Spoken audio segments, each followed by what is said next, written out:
Day 13 of 30 days challenge. ఇవాళ అయితే పొద్దున్నే సింపుల్గా సాంబార్ చేసేసాను. సాంబార్ అయితే పిల్లల లంచ్ బాక్స్కి సరిపోతుంది, మాకు ఆఫ్టర్నూన్కి ఉంటుంది. ఇక దోశలకు కూడా సాంబారే వేసి పెట్టేస్తానమాట మార్నింగ్ బ్రేక్ఫాస్ట్కి. ఇంకా కొద్దిగా బిర్యానీ కూడా ఉంది. బిర్యానీ సాంబార్ కూడా చాలా బాగుంటుందండి. ఒకవేళ మీరు ట్రై చేయకపోతే ఈ రెండింటి కాంబినేషన్ ఒకసారి ట్రై చేయండి, చాలా బాగుంటుంది. ఇక స్నాక్స్కి వచ్చేసి పల్లి చాట్ అయితే ప్రిపేర్ చేసి పెట్టేస్తున్నాను.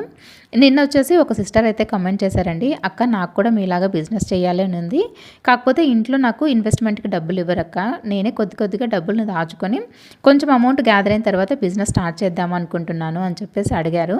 అయితే హస్బెండ్స్కి తెలియకుండా ఇలా డబ్బు దాచుకోవడం కరెక్టేనా అని చెప్పి అడిగారు. దీని గురించి మీ అభిప్రాయం ఏంటో కమెంట్ చేయండి. నా ఒపీనియన్ ఏంటి అన్నది నేను నెక్స్ట్ వీడియోలో చెప్తాను. పిల్లలు వెళ్ళిపోయిన తర్వాత కొన్ని ఆర్డర్స్ ఉంటే అవి ప్యాక్ చేసి అడ్రస్లు రాసిన తర్వాత చదువుకున్నాను. ఇవాళ మా ఆయన కూడా ఇంట్లోనే ఉన్నారు. వీటన్నిటికీ మీ హస్బెండ్ హెల్ప్ చేస్తానన్నారు కదక్క అంటారేమో. ఈ 9 ఇయర్స్లో మా ఆయన చేయని ఒక పెద్ద హెల్పే చేస్తున్నారండి నాకు. అదేంటో నెక్స్ట్ చెప్తాను. వీడియో నచ్చితే లైక్ చేయండి.